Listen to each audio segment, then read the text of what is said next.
Noche. Frío de más de 50 grados.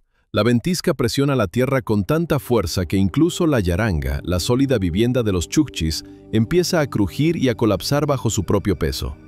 Y justo en ese momento ocurre algo que es imposible de explicar desde el punto de vista de una persona común. Los chukchis salían fuera y se acostaban a dormir sobre el hielo, directamente en el río abierto, en un frío mortal. ¿Por qué? ¿Qué obligaba a la gente a abandonar cualquier refugio e irse allí, donde una sola inhalación puede quemar los pulmones? ¿Por qué el hielo se consideraba más seguro que la casa y qué conocimiento se transmitía en los campamentos tan silenciosamente que solo lo entendían quienes crecieron en la tundra? ¿Cómo es posible sobrevivir siquiera 10 minutos sobre el hielo cuando el calor se escapa instantáneamente? Sin embargo, los chukchis pasaban allí noches enteras, con calma, en silencio, conscientemente. Y lo más importante, ¿para qué necesitaban el hielo en los momentos en que la yaranga se rompía? En este video escucharás lo que casi no se encuentra en ningún lado, cómo los chukchis usaban el hielo como protección, como refugio e incluso como parte de su propio sistema de supervivencia. Y todo comienza con una pregunta que puede cambiar tu percepción sobre el norte. ¿Por qué un río helado podía salvar la vida mejor que una casa? Amigos, una pequeña petición. Apoyen el canal con un me gusta y una suscripción. Gracias. Comenzamos. Estamos acostumbrados a pensar que la yaranga es un hogar cálido y fiable. Pieles gruesas, arcos fuertes, un hogar dentro. Parece que debería proteger en cualquier clima. Pero en una verdadera ventisca, la yaranga podía convertirse en la trampa más peligrosa de la tundra, y los chukchis lo sabían mejor que nadie. Cuando empezaba un viento fuerte, dejaba de ser una pared. Se tensaba como una enorme vela, temblaba, se hinchaba. Y cada uno de sus movimientos sonaba como si la casa estuviera a punto de echar a volar. El viento la golpeaba con tal fuerza que la yaranga empezaba a tambalearse. Dentro, la gente oía cómo las pieles daban latigazos, como si alguien enorme intentara irrumpir en el interior. El armazón no siempre aguantaba. Los arcos que mantenían la forma de la vivienda se doblaban bajo la presión del viento, crujían y se rompían justo sobre las cabezas. Todo ocurría de forma brusca, con estrépito, sin previo aviso. Hace un segundo tenías una casa, y un segundo después la mitad de la estructura cae sobre ti. Pero la rotura en sí no es lo más terrible. Mucho más terrible es lo que ocurre dentro en ese momento. Cuando el viento levanta las pieles, el aire con nieve irrumpe en la yaranga. No solo vuela, se retuerce en torbellinos. Dentro surge una auténtica columna de nieve que gira, bloqueando el rostro, la boca y los ojos. La gente se asfixiaba sin tiempo a entender qué había pasado. La nieve podía obstruir la respiración en un instante. El hogar que debería salvar, en esos minutos se convierte en una amenaza. El viento expulsa el humo de vuelta al interior. El humo y la nieve se mezclan, se vuelve imposible respirar. La temperatura cae de forma catastrófica. Hubo casos en los que, en plena ventisca, dentro de la yaranga hacía más frío que fuera. Todo el calor se extraía instantáneamente, como si alguien hubiera abierto un congelador enorme. Imagina, estás sentado en la casa, pero ves cómo las paredes tiemblan, los arcos se doblan, la nieve gira como si estuvieras dentro de un remolino de hielo. La temperatura cae tan rápido que la ropa no salva, el frío te quema, el aliento te corta la garganta y cada movimiento se vuelve un tormento. En esos minutos, la gente entendía algo sencillo. Quedarse dentro significaba esperar a que la yaranga los enterrara vivos. Y esto no era una exageración. En ventiscas fuertes, morían familias enteras que intentaban aguantar la tormenta en la yaranga. La muerte llegaba por asfixia, por frío o por el colapso de la estructura. La casa que protegía de todo se convertía en un minuto en una trampa mortal. Por eso los chukchis tomaban una decisión que nos parece una locura: abandonar la cálida vivienda y marcharse allí donde no hay paredes, al hielo abierto del río. Porque el hielo hace una cosa que no imaginamos, y es precisamente lo que salvaba vidas. La principal paradoja de la tundra es que el peligro no se distribuye como nosotros pensamos. Nosotros buscamos paredes, ellos buscan espacio. Nosotros buscamos refugio, ellos buscan una superficie que se comporte con honestidad. ¿Por qué el hielo salvaba y la tierra mataba? Hay varias razones, y cada una es tan inesperada que rompe la lógica habitual. En primer lugar, sobre el hielo el viento se vuelve constante, como el aliento de una bestia. En la ventisca, el viento es el asesino principal. No solo sopla, se cuela en los refugios, se retuerce en lazos, crea espirales invisibles de nieve. Pero el hielo cambia el comportamiento del aire. En la tierra nevada o cerca de la Yaranga, el viento se fragmenta, rebota en las laderas, golpea en círculos y crea torbellinos mortales que pueden derribar a una persona en segundos. Sobre el hielo no hay nada de eso. Una superficie plana y limpia hace que el viento sea predecible. No golpea por la espalda, no se mete bajo los pies, no asfixia con ráfagas bruscas. Va recto, suave, como si se deslizara. Los chukchis sabían que si el viento es constante, entonces la noche se puede sobrevivir. En segundo lugar, sobre el hielo no hay grandes acumulaciones de nieve, se puede respirar. Lo más terrible de la ventisca ni siquiera es el frío. Lo más terrible es que te puede sepultar lentamente la nieve mientras yaces sin poder levantarte. En la tierra, la nieve crece por capas, una capa, la segunda, la tercera. Y en unos minutos la persona se asfixia porque incluso una pequeña capa de nieve bloquea el aire. Esto no se ve desde fuera, pero los chukchis sabían que la muerte llega en silencio. Sobre el hielo, la nieve se desliza, no se engancha, no se acumula. El viento se la lleva instantáneamente.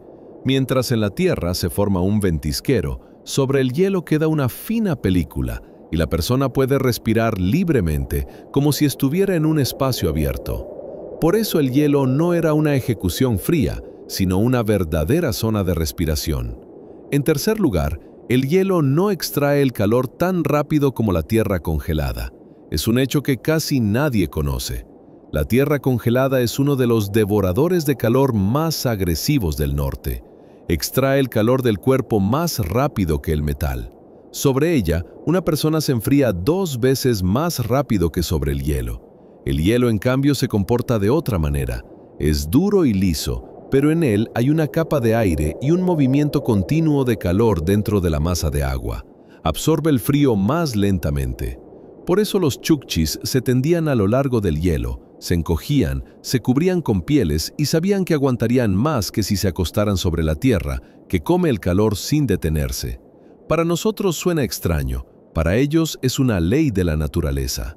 En cuarto lugar, el hielo advierte de antemano. Él dice: a diferencia de la Yaranga, que se derrumba de repente, el hielo nunca calla. Cruje, gime, vibra. Avisa con antelación si ese lugar no es seguro. Los chukchis escuchaban el sonido de una grieta como nosotros escuchamos una sirena. Si el hielo cantaba con calma, se podían acostar. Si respondía con un crujido seco, era necesario desplazarse de 2 a 5 metros. Y precisamente esta previsibilidad hacía que el hielo fuera más fiable que un techo. Un refugio puede traicionar, el hielo advierte. Y lo más importante, el hielo es un espacio limpio y honesto, sin trampas, sin rincones oscuros, sin remolinos que caen desde arriba. En la tundra hay una regla no escrita: cuanto más simple es la superficie, mayor es la probabilidad de sobrevivir. Y el hielo es la simplicidad absoluta. Pero la pregunta principal permanece: ¿cómo se puede siquiera sobrevivir a una noche tendido sobre el hielo abierto con semejante frío? ¿Y quién fue la primera persona que se arriesgó a intentarlo? La respuesta la conocen los cazadores, aquellos mismos que más de una vez se acostaron sobre el hielo voluntariamente para esperar al amanecer. Esta historia los ancianos la cuentan en susurros, no por miedo, sino por respeto. El nombre de Katygin los chukchis lo pronuncian como si hablaran de un hombre que una vez miró a la muerte a la cara y se echó a dormir. Sí, exactamente así, y no en una yaranga ni bajo un lecho protegido, sino directamente sobre el hielo desnudo del río, bajo una tormenta que podía despedazar a una persona. Katygin salió de la yaranga solo por 1 minuto para traer nieve para el agua. Se hace decenas de veces al día, pero por la noche el clima no se comporta como por la mañana. El viento puede ir recto durante horas y luego parece romperse por la mitad. Así sucedió. Dio unos pasos cuando escuchó el sonido característico que hace que a cualquier hombre del norte se le congele el interior más que por el frío. El armazón de la yaranga crujió, no con un lamento ni gradualmente, sino como si algo enorme se hubiera desplomado encima. Katygin se giró y vio cómo la yaranga se plegaba. Las pieles se hinchaban como velas, los soportes se doblaban hacia adentro.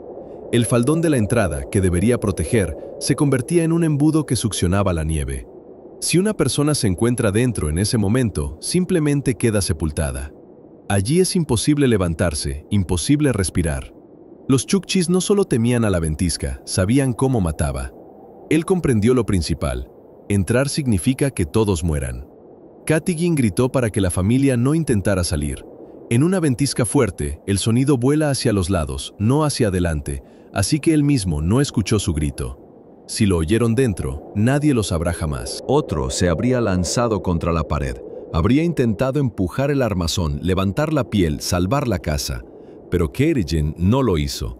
Hizo lo que para nosotros suena como una locura, pero para un hombre del norte como la única opción posible. Se acostó sobre el hielo no porque quisiera esconderse ni porque se cayera, sino porque el hielo es el único lugar donde la tormenta se comporta de forma predecible. En una superficie plana, el viento no crea torbellinos mortales, la nieve no golpea el rostro como una pared sólida, sino que se desliza de largo. Y lo más importante, el hielo avisa de antemano. Si hay una grieta cerca, advertirá con un estruendo característico. La tierra no hace eso, y la yaranga mucho menos. Katygin se echó rápidamente la piel encima, no como una manta, sino como un escudo, para que debajo quedara una bolsa de aire. Se encogió, apretó los codos al cuerpo y cubrió su rostro con el pelaje. Sabía que si permanecía inmóvil, el frío actuaría más lento que el viento que arranca el calor del cuerpo. La ventisca arreció. Sobre él, el cielo desapareció. Todo se convirtió en un flujo blanco y rugiente. Los perros aullaban en algún lugar lejano, pero el sonido se perdía al instante. Katygin solo sentía el hielo bajo él, liso, duro como una losa de piedra, y era precisamente ella la que debía salvarlo. Los minutos se estiraban como horas, y luego ocurrió lo que es imposible explicar con palabras. Perdió la noción del tiempo, el cuerpo dejó de temblar y se durmió. Sí, se durmió bajo una tormenta que destrozaba casas. No debería haber despertado, pero despertó. Cuando la ventisca amainó, Katygin vio sobre él un cielo gris matutino y alrededor un silencio total, vibrante. Ese silencio que solo ocurre después de una tormenta del norte. Estuvo tendido sobre el hielo 12 horas, cubierto solo por una piel, sin fuego, sin comida, sin movimiento, y sobrevivió. Más tarde se supo que la yaranga de su familia, efectivamente, había quedado sepultada. Si se hubiera lanzado dentro, nadie habría salido. Pero así, sacó a la gente, despejó la nieve, calentó a los niños y lo contó todo a los ancianos. Desde entonces, su historia se convirtió en una prueba. El hielo puede ser peligroso, pero a veces es el único que te mantiene con vida. Pero, ¿cómo es que el cuerpo humano soporta tal frío, tal tormenta y tantas horas de inmovilidad? ¿Y por qué unos sobrevivían y otros no? Cuando una persona se encuentra sobre el hielo con un frío que ya no se siente en la piel, el organismo se comporta de forma muy distinta a lo que estamos acostumbrados. No actúa con lógica, sino con instintos ancestrales, aquellos que nos quedaron del tiempo en que la supervivencia dependía de cada aliento. Y eran precisamente estos mecanismos los que permitían a los chukchis sobrevivir a la noche, allí donde cualquier otro se congelaría en cuestión de minutos. Lo primero que hace el cuerpo es apagar lo innecesario, el miedo, el pánico, el sentido del tiempo. Todo esto consume energía. Y la energía en el frío es la única moneda que decide si vivirás hasta la mañana. Por eso el cerebro simplemente cierra esas puertas. No porque la persona se vuelva valiente, sino porque el miedo es un mecanismo demasiado caro. A continuación, la respiración cambia hasta volverse irreconocible. Se vuelve superficial, poco frecuente, como si el cuerpo se arrullara a sí mismo, ahorrando oxígeno para no desperdiciar calor en inhalaciones rápidas. Con semejante frío, cada inhalación profunda supone un par de grados menos en el interior. El organismo lo sabe mejor que cualquier persona. Luego, la sangre se retira de las extremidades, dedos, pies, orejas, todo lo que puede prescindir del flujo sanguíneo es lo primero que el organismo deja congelar. Pero no es un error de la naturaleza, es una estrategia. Conservar lo principal, proteger el corazón y el cerebro, aunque haya que sacrificar la sensibilidad de manos o pies. Allí donde estamos acostumbrados a sentir entumecimiento, los chukchis sabían que no es una señal de amenaza, sino una señal de que el cuerpo ha pasado al modo de conservación. Sabían no entrar en pánico en el momento en que los dedos ya no obedecen. Sabían permanecer inmóviles, entendiendo que cuanto menos movimiento, más lento se escapa el calor. El momento más asombroso ocurre a mayor profundidad en el cerebro.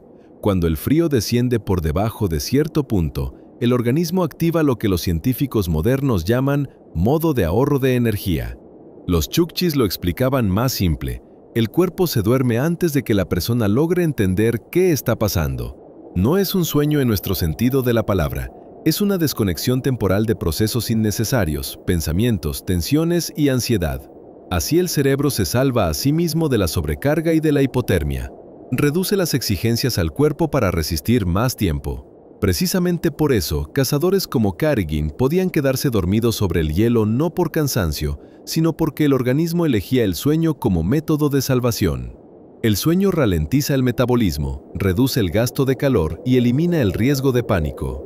Lo mismo ocurre con los animales en hibernación, solo que en los humanos esto se activa por necesidad cuando no hay otra salida. Otro hecho importante, el hielo no extrae el calor tan rápido como la tierra húmeda, y el organismo en cierto momento deja de percibirlo como una amenaza fría. Primero el hielo quema, luego te entumeces y después el cuerpo parece dejar de notarlo. Esta etapa es la más peligrosa, pero es precisamente en ella donde los chukchis podían sobrevivir, porque sabían que no se debe uno levantar, ni caminar, ni cambiar de postura. Cualquier movimiento supone pérdida de calor. Por eso, en algunas historias, personas que sobrevivieron a la ventisca decían lo mismo: el hielo me sostuvo mientras dormía.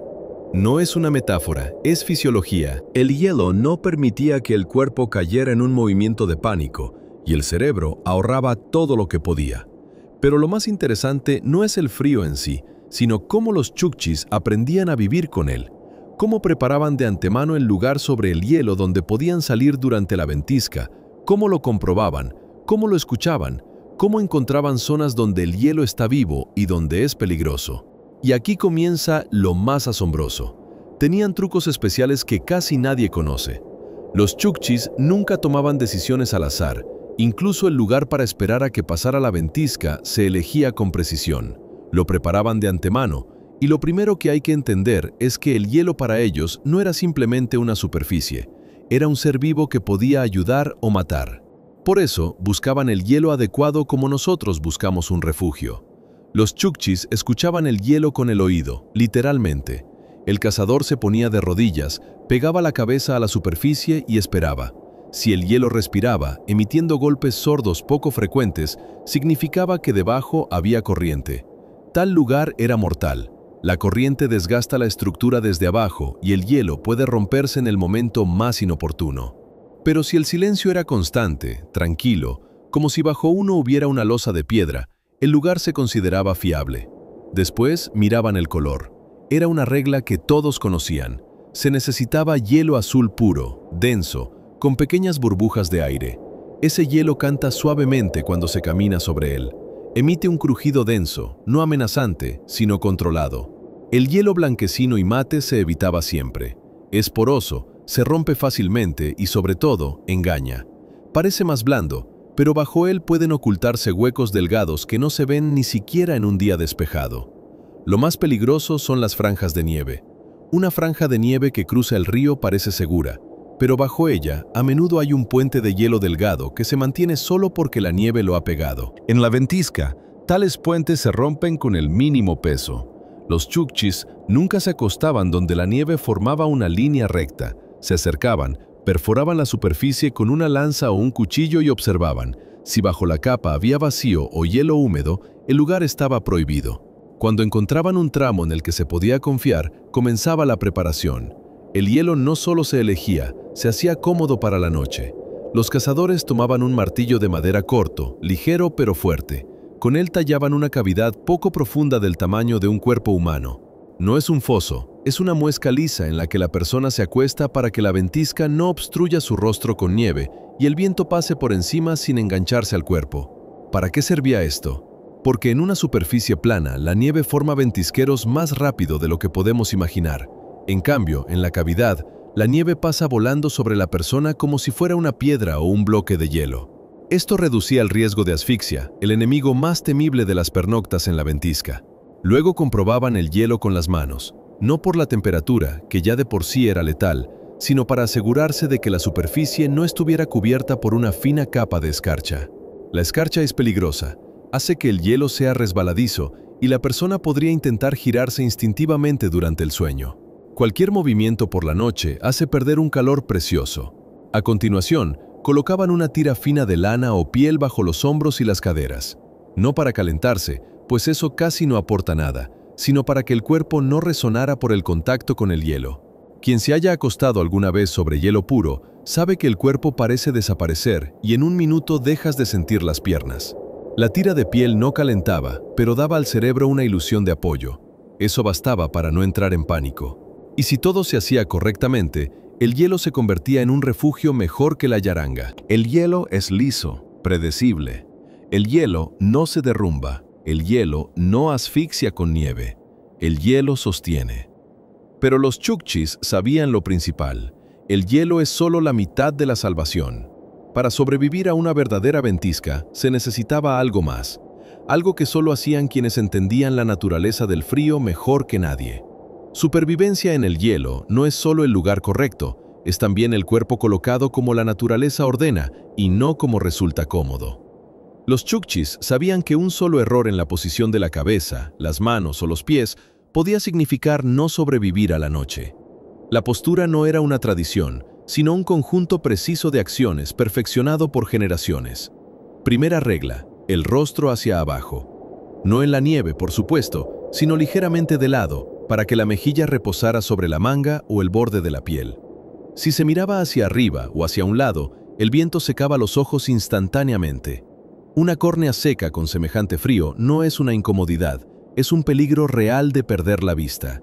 Y una persona que por la mañana no ve, está condenada en la tundra.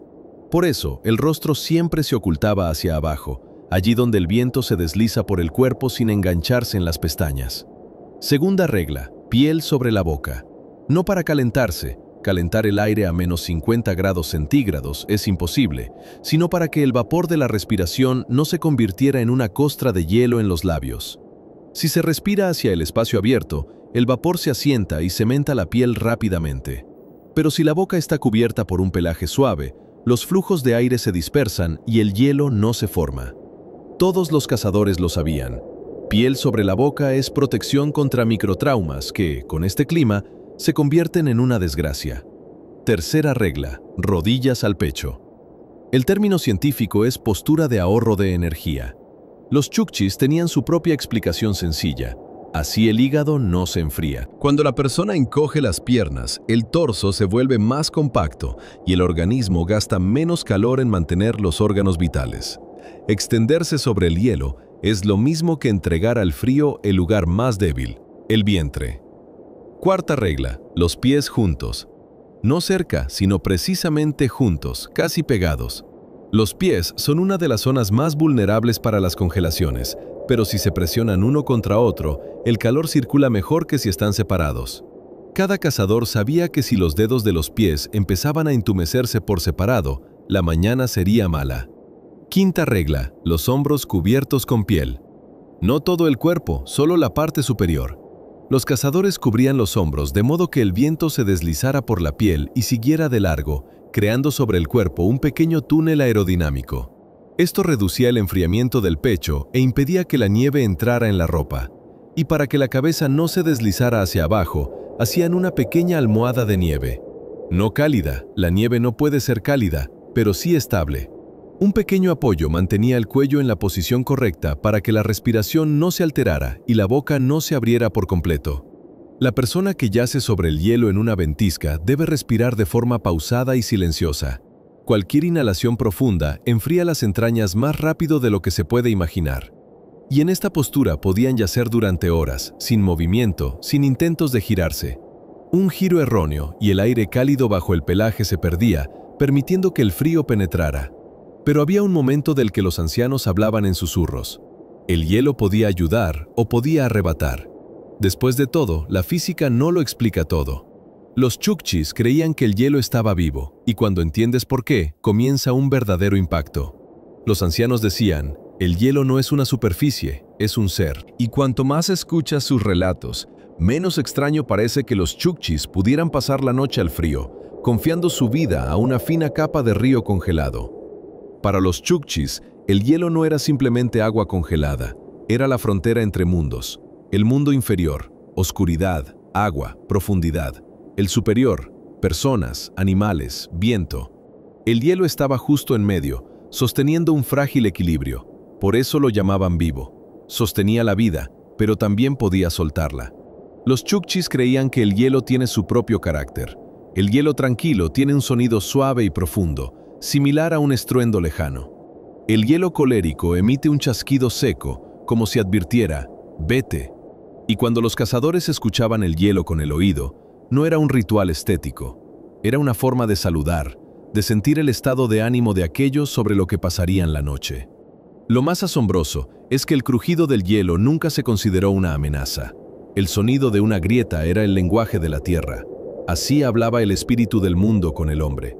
Si el hielo crujía suavemente, significaba que estaba vivo pero tranquilo. Si crujía bruscamente, significaba que debajo había movimiento de agua y que el lugar debía cambiarse. Lo que otros pueblos llamarían peligro, los Chukchis lo llamaban respuesta. Dormir sobre el hielo no era solo una técnica física, sino un acto de confianza. Te acuestas sobre una superficie bajo la cual hay profundidad, frío y agua. Cierras los ojos y te entregas completamente al mundo, sin control, sin paredes, sin protección. Y los Chukchis creían, si vienes con respeto, el hielo te acepta. Si vienes con ansiedad o ira, puede que no te sostenga. Los cazadores tenían una expresión: el hielo sostiene a quien no discute con el mundo. No es una metáfora poética, es una pauta de supervivencia. La persona que sabe calmarse, ralentizarse y confiar, gasta menos calor, controla mejor la respiración y cae más lentamente en el temblor del pánico. Precisamente por eso, la parte espiritual estaba estrechamente ligada a la fisiología. El respeto al mundo otorgaba paz interior, y la paz salvaba la vida en la ventisca. Los cazadores decían que el hielo es el hermano mayor de la tundra. No le gustan los que hacen ruido, los que vienen con ira, los que patean, los que maldicen o los que tiran cosas. En cambio, sostiene a quienes se dirigen a él como a un ser vivo, con cuidado, calma y gratitud. En esas noches incluso dejaban pequeñas ofrendas, un trozo de carne seca, una migaja de grasa, para agradecer al dueño del hielo, no como a los dioses, sino como al mundo que dio la oportunidad de sobrevivir a la noche. Y otro hecho inesperado, el hielo se consideraba un protector no solo contra el frío, sino también contra los espíritus malignos de la ventisca. Los Chukchis creían que los vientos huracanados son entidades que vagan entre las yarangas, confundiendo a la gente e impidiéndoles respirar y ver el camino. Sobre el hielo, a estos espíritus les es más difícil aferrarse. Allí no hay esquinas, ni refugios, ni lugares donde su fuerza se acumule. Por eso, el hielo se consideraba un espacio más limpio, tranquilo, recto y sometido a un solo dueño. Y cuanto más escuchas estas historias, más claro queda. Para los Chukchis, pernoctar en el hielo no es desesperación, es un trato con el mundo. Te acuestas sobre un límite vivo y si estás en paz contigo mismo, te aceptará hasta la mañana.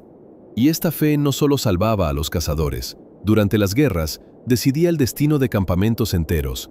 Al mirar el infinito hielo blanco, es difícil creer que pudiera ser mejor que cualquier muro o refugio. Pero para los Chukchis, pernoctar en el hielo no era solo una forma de sobrevivir a la ventisca. Era una estrategia militar que salvaba a todo el campamento. Lo más importante, el hielo borraba los rastros.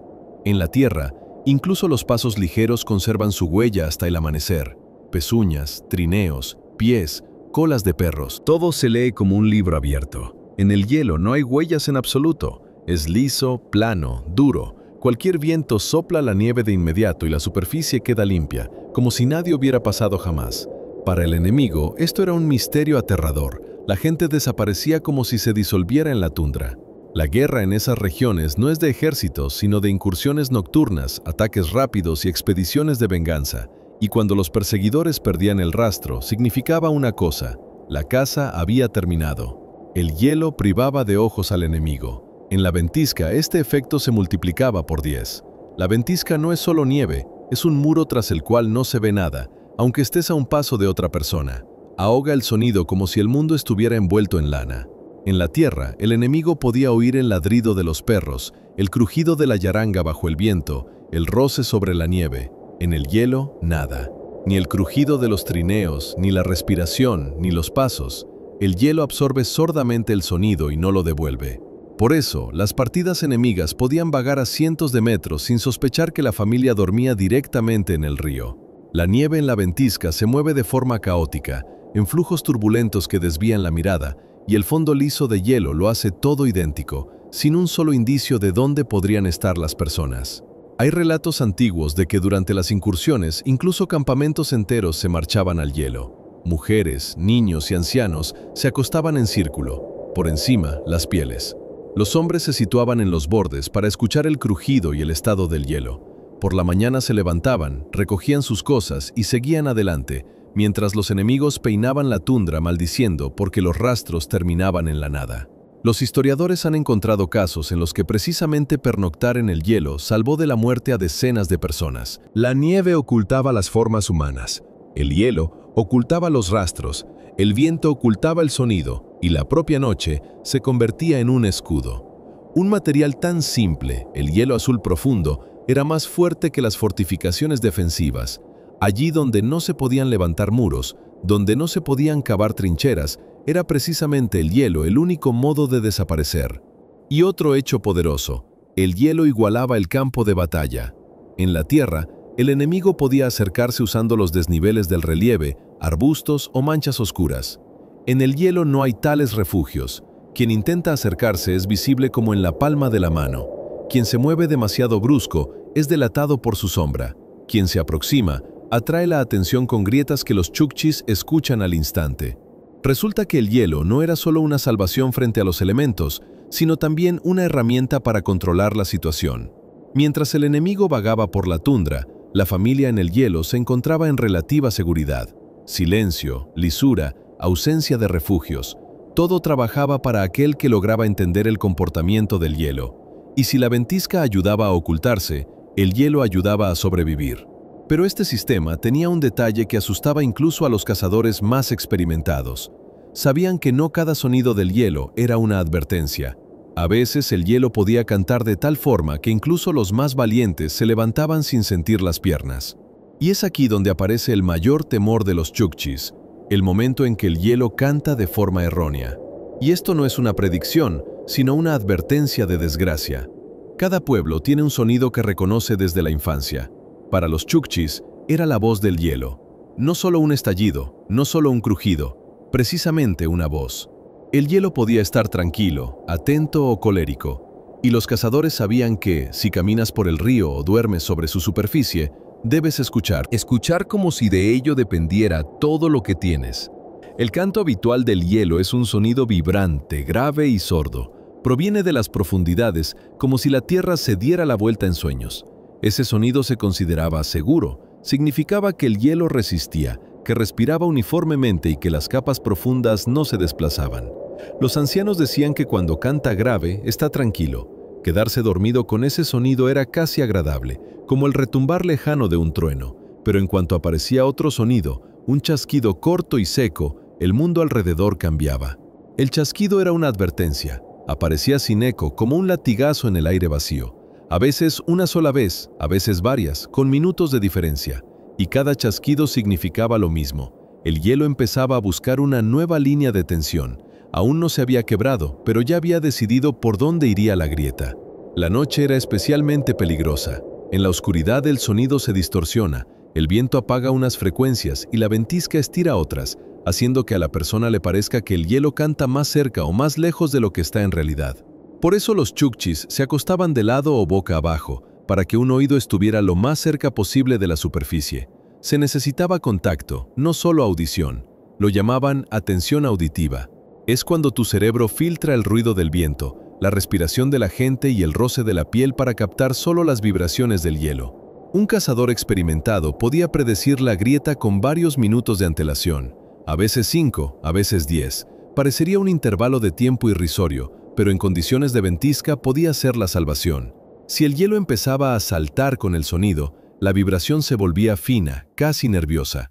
El cazador se levantaba, despertaba a los que dormían y ordenaba desplazarse más cerca de la orilla o buscar un nuevo tramo. Y en esto se percibe lo más impresionante. Los chukchis no tenían aparatos, sensores ni tecnología, solo el oído, la mano y la memoria de generaciones. Escuchaban lo que una persona moderna ni siquiera notaría. Para ellos, el hielo no era solo una superficie, era un ser vivo que advierte pero no insiste. El sonido más temible es cuando el canto grave se interrumpe de repente por el silencio. El hielo calla, y en ese silencio hay algo que hacía que incluso los cazadores adultos susurraran oraciones. El silencio significaba que la tensión había llegado al límite, y ahora la grieta podía aparecer en cualquier lugar, cerca, bajo los pies, a decenas de pasos. No de forma ruidosa ni dramática, simplemente el mundo cambia ante tus ojos y tienes segundos.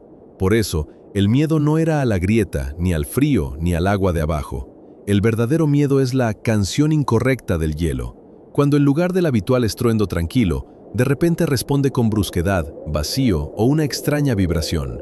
Y aún así, los chukchis salían al hielo una y otra vez, porque incluso el hielo que canta era más honesto que una vivienda que se derrumba. Incluso el riesgo de una grieta era más comprensible que el caos dentro de la yaranga. El hielo advertía, pero había algo todavía más peligroso que su canto. Algo que podía destruir en segundos: las franjas de nieve. Casi no se habla de ellas ni siquiera en las etnografías, pero para los chukchis eran el enemigo más silencioso y traicionero de la ventisca nocturna. En la nieve hay tramos que parecen crestas blancas comunes, suaves y lisas, que no se distinguen de las demás ni al ojo ni a la mano.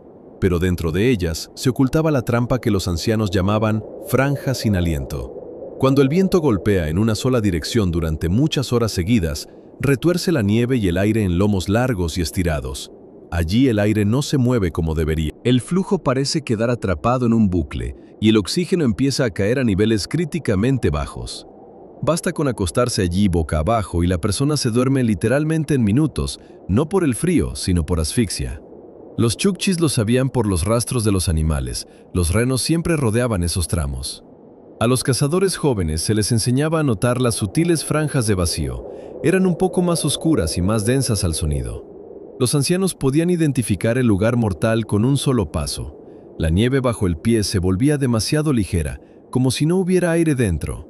Ningún cazador experimentado se acostaba en una franja así, ni siquiera en la desesperación. Era mejor pasar la noche en el hielo desnudo que dar un paso hacia esa fauce blanca en la que el silencio mata por sí solo. Estas zonas eran tan peligrosas que se hablaba de ellas en susurros, especialmente antes de largos trayectos donde la ventisca podía cubrirte de repente. Pero una vez ocurrió algo que se relató durante décadas.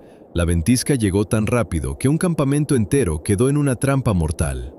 Y entonces la gente tomó una decisión que a muchos les pareció una locura. Fue una noche en la que todo el campamento no sabía si llegarían vivos a la mañana. Los ancianos solo recordaban esta historia a quienes confiaban, no porque fuera más terrible que otras, sino porque mostraba con demasiada claridad que en el norte el hombre no elige entre lo bueno y lo malo, sino entre la vida y la muerte. Y a veces esa elección parece una completa locura. Esa ventisca no empezó como de costumbre. Normalmente el viento empieza a sacudir las yarangas de antemano, ruge, advierte, da tiempo para reunir a los niños y asegurar las pieles. Pero esa noche no hubo rugido ni indicio, como si alguien hubiera apagado un mundo y encendido otro. En segundos el cielo se volvió blanco y la nieve golpeó como un muro sólido. La gente decía que el sonido era parecido al rugido de una bestia enorme que hubiera atrapado al campamento por todos los lados a la vez. La primera en caer fue la yaranga más lejana. No solo volcó, fue como si hubiera sido succionada hacia adentro. Las pieles colapsaron bajo la presión de la nieve, los soportes crujieron y la casa se plegó sobre sí misma. A los pocos minutos se dio la segunda, y luego empezó lo más terrible. La nieve no solo bloqueaba las entradas, empezaba a succionar el aire del interior. La gente sentía que se volvía difícil respirar, incluso si estaban justo bajo el orificio de la chimenea. Era un tipo de ventisca raro, pero el más peligroso, cuando dos vientos opuestos retuercen la nieve en una bolsa que presiona la vivienda como si intentara ahogarla. Dentro se volvía sofocante. Los fuegos se apagaban porque la nieve cortaba el aire. Los niños empezaban a llorar no por el frío, sino porque era imposible inhalar profundamente. La gente comprendía que si la yaranga seguía hundiéndose, quedarían simplemente sepultados en la nieve. ¿Pero a dónde ir? El viento era de tal fuerza que dar un paso fuera del umbral significaba perder el equilibrio. Salir a la tundra no tenía sentido. Allí el hombre se convierte en una sombra, y aún así, quedarse significaba morir. Entonces tomó la palabra uno de los cazadores mayores, un hombre al que normalmente se escuchaba en silencio, no porque fuera el más fuerte, sino porque nunca decía palabras de más. Se levantó, escuchó cómo respiraba la nieve sobre el techo y dijo solo una cosa: cortamos la yaranga directamente a favor del viento. La gente se quedó helada. Parecía una locura. Cortar la yaranga por el lado donde el viento es más fuerte era como abrir una puerta a un huracán. La nieve entraría, el viento arrancaría los soportes, la casa moriría de inmediato. Pero él repitió: si no dejamos entrar al viento nosotros mismos, lo hará él por nosotros, solo que peor. Y rajó la piel con el cuchillo. El viento irrumpió como una bestia, pero no para matar, sino para expulsar la pesada nieve prensada que presionaba las espaldas de la gente y cortaba el aire. La yaranga se hinchó como una vela. Las paredes se estremecieron, pero se volvió más fácil respirar. El paso se abrió. Empezaron a salir de uno en uno, gradualmente, para no derribarse entre sí. Afuera la ventisca golpeaba de tal forma que era imposible levantar el rostro. La gente se movía al tacto, sujetando una cuerda para que nadie fuera arrastrado. Era la única oportunidad. Y cuando todos salieron, quedó claro que la tundra no los sostendría. La tierra estaba cubierta de nieve hasta las rodillas y el viento creaba torbellinos mortales. Solo quedaba un lugar donde se podía respirar: el hielo del río. Llegaron a él en una larga y frágil cadena. El hielo estaba liso, despejado, y el viento que en la tierra retorcía la nieve en torbellinos tóxicos, aquí aceleraba de forma recta, sin crear bolsas mortales. El aire estaba frío, pero limpio. Aquí se podía inhalar. El campamento pasó toda la noche en el hielo. La gente estaba sentada, cubierta con pieles, apretando a los niños contra el pecho, encogiendo las piernas para no entregar al cuerpo calor innecesario. Nada de fuego. El fuego se habría apagado al instante. Solo respiración, lana y el estruendo del hielo bajo los pies. Cuando la ventisca amainó, regresaron. En el lugar de las 3 yarangas había una tumba blanca y lisa. Si se hubieran quedado allí apenas media hora más, a nadie lo habrían salvado ni el cuchillo, ni la fe, ni la experiencia. Y esa noche se convirtió no en una leyenda, sino en una lección. El peligro no siempre viene del lado del que lo esperas. Pero a continuación viene lo que realmente cambia la percepción. Porque que un adulto salga al hielo es una cosa, pero cómo los chukchis acomodaban a los niños en el hielo para que no solo no se congelaran, sino que durmieran tranquilos, es algo que muy poca gente sabe. Lo primero que le daban al niño era una pequeña máscara de piel. Cubría la boca y las mejillas, dejando los ojos abiertos. No era un juguete ni un adorno. La máscara salvaba de lo que mataba más rápido. El vapor caliente de la respiración se convierte en escarcha. La escarcha se convierte en una costra de hielo, y la costra empieza a desmoronarse y herir la piel. La máscara hacía que la respiración fuera suave, silenciosa e imperceptible para el viento. Pero lo más asombroso es que se les enseñaba no a luchar contra el frío, sino a negociar con él.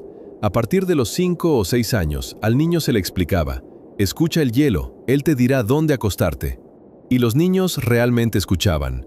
El oído contra la nieve dura, y de repente todo el mundo cambia. Allí, bajo las pieles, bajo la nieve, bajo el espesor del hielo azul transparente, vive una máquina enorme y silenciosa. El hielo ruge profundamente, o suspira un poco, o cruje como si contara una historia. El adulto escucha simplemente un sonido, el niño escucha un dibujo. Distingue el estruendo largo y bajo que dice «aquí se puede estar», y la vibración frágil en la periferia que advierte de algo más. «No te acerques aquí». A los niños no se les enseñaba el miedo, sino la atención. Segunda lección: cómo sentir la dirección del viento no con los ojos, sino con la piel. En la ventisca no se ve nada. Simplemente estás en un ruido blanco donde no hay arriba ni abajo. Por eso, al niño se le daba un pequeño mechón de pelo de reno o un hilo. Lo sostenía en la mano y el viento mostraba dónde el aliento era suave y dónde era brusco. Suave significaba que allí se podía uno acostar. Brusco significaba que había un pozo de aire y la nieve podía asfixiarte. Tercera lección: lo más importante, acostarse junto a los padres, pero no debajo de ellos. Los chukchis nunca ponían al niño bajo un adulto para calentarlo. Eso solo parece lógico en nuestro mundo, pero en la tundra real es un error mortal. El calor del adulto altera la respiración del hielo, y el hielo puede empezar a cantar de forma distinta, lo cual es peligroso. Por eso los niños se acostaban a un lado bajo la piel, cerca del lugar donde el hielo sonaba más uniforme. Los padres enseñaban: encuentra primero un buen hielo, luego a la persona. El niño no lloraba. Llorar son lágrimas cálidas que se congelan al instante. Por eso, La habilidad principal no consistía en ser fuerte, sino en no tener miedo de antemano. Y los niños, sorprendentemente, confiaban en el frío mucho más que los adultos. Comprendían más rápido que el hielo no es un enemigo, sino un mecanismo, que el viento no es un castigo, sino una pista, que la noche no es un vacío aterrador, sino un espacio donde hay reglas. A veces se colocaba al niño entre dos adultos, pero sin apretarlo demasiado. Creaban a su alrededor una pequeña bolsa de silencio donde el viento perdía su fuerza. Y las primeras lecciones siempre ocurrían así, junto a la madre, junto al padre, bajo su mano, bajo su aliento, para que el niño escuchara dos sonidos a la vez, el crujido del hielo y el latido del corazón de su gente. Poco a poco, los niños aprendían algo que para nosotros suena absurdo: encontrar en el hielo su lugar favorito, el punto donde el sonido es constante, donde el viento es más suave, donde la nieve se asienta en un semicírculo perfecto. Cada niño tenía su propia y verdadera plataforma de seguridad que encontraba por sí mismo. Los ancianos decían: si ha encontrado su lugar, sobrevivirá. Y en esto residía el secreto de la educación del norte. Al niño no se le protegía del frío, se le enseñaba a hablar con él de igual a igual. Pero lo más asombroso ocurría después. Tras esas noches, los niños se volvían adultos no por la edad, sino por la sensación interna. Y precisamente de estas lecciones nacía aquello que hoy es difícil de entender para la gente de las ciudades cálidas. Dormir sobre el hielo unía a la familia más que cualquier palabra. El frío, la oscuridad y el hielo acercaban a las personas entre sí. ¿Y por qué precisamente estas noches formaban un vínculo que no podían destruir ni la ventisca, ni las distancias, ni el tiempo? Cuando la gente habla de dormir sobre el hielo, imagina el frío, la técnica de supervivencia, la piel, el hielo, el viento. Pero los Chukchis siempre subrayaban que el verdadero sentido de pernoctar en el hielo no estaba en el cuerpo, sino en lo que ocurría entre las personas. Una noche en la ventisca unía como ninguna otra cosa. El hombre podía tener miedo, estar enojado o cansado, pero bastaba con acostarse juntos bajo una misma piel para que el miedo dejara de ser personal. Se volvía común. El miedo compartido no destruía, unía a las personas más que cualquier tradición. Cuando alrededor hay oscuridad y un viento que intenta arrancarte el rostro, el único sonido que te devuelve a la realidad es la respiración de quienes yacen a tu lado. Esa respiración se convertía en el ritmo de la seguridad. Bajo una sola piel es imposible permanecer distante. La piel se mueve con las inhalaciones comunes, como un organismo vivo. Sientes el temblor del niño, el silencio tenso del adulto, el cambio en la respiración de la mujer que intenta calentar al pequeño. Y sin palabras, te conviertes en parte de ese cuerpo único donde nadie puede quedarse solo. Precisamente en esas noches surgía lo que los Chukchis llamaban el parentesco nocturno. No se trata de romanticismo, sino de responsabilidad mutua. Si alguien entra en pánico, si empieza a agitarse, romperá el refugio y todos sufrirán. Por eso, cada uno se controlaba no por su propia fuerza, sino por quienes yacían bajo la misma piel. En esos momentos se manifestaba el verdadero carácter. Se decía así: en la tierra cálida todos son iguales. En el hielo, cada uno se convierte en sí mismo. Alguien mantenía la calma. Alguien escuchaba el hielo todo el tiempo, sintiendo el más mínimo cambio en el sonido. Alguien cubría a los niños en silencio, pasando su piel al otro. Y esto se recordaba durante años, porque el carácter en la ventisca se ve de inmediato. La confianza en la familia después de tales noches se volvía distinta. Si un hombre podía soportar el frío con calma, se le confiaba la casa, el camino, la resolución de disputas. Si una mujer sabía cubrir al niño para que su aliento no se congelara, se la consideraba la persona sobre la cual se sostenía todo el pequeño mundo del campamento. Y los niños, después de esas noches, empezaban a mirar a los padres como aquellos capaces de guiarlos a través de cualquier tormenta. Lo más sorprendente es que el vínculo que surgía en el hielo no desaparecía por la mañana. Permanecía en los movimientos, en las palabras, en la forma en que las personas se miraban cuando la ventisca ya había pasado. Quienes yacieron juntos en el hielo se sentían más cercanos que tras cualquier trabajo compartido. Porque el hielo no es solo frío. Es el lugar donde el hombre ve a los demás como no los muestra ni la casa, ni la vida cotidiana, ni los días comunes. Los ancianos decían: el hielo muestra con quién vives y con quién vivirás en adelante. En esto residía el principal sentido psicológico de la costumbre. El hielo unía a las personas no porque no tuvieran elección, sino porque en el hielo cada uno se volvía honesto, ante todo consigo mismo. Y solo tras entender esto, queda claro por qué dormir sobre el hielo era tan importante para el campamento y por qué esta práctica sobrevivió cientos de años. Si se mira esta historia desde fuera, puede parecer simplemente un modo inusual de sobrevivir. Pero cuanto más profundo te sumerges en ella, más claro queda, los Chukchis no solo encontraron un truco contra el frío. Aprendieron a mantenerse tranquilos allí donde cualquier otro habría entrado en pánico. Sabían que a veces lo que salva no es el calor, sino la cabeza despejada. No las paredes, sino la capacidad de confiar en sus sentidos. No lo habitual, sino aquello que al principio parece aterrador.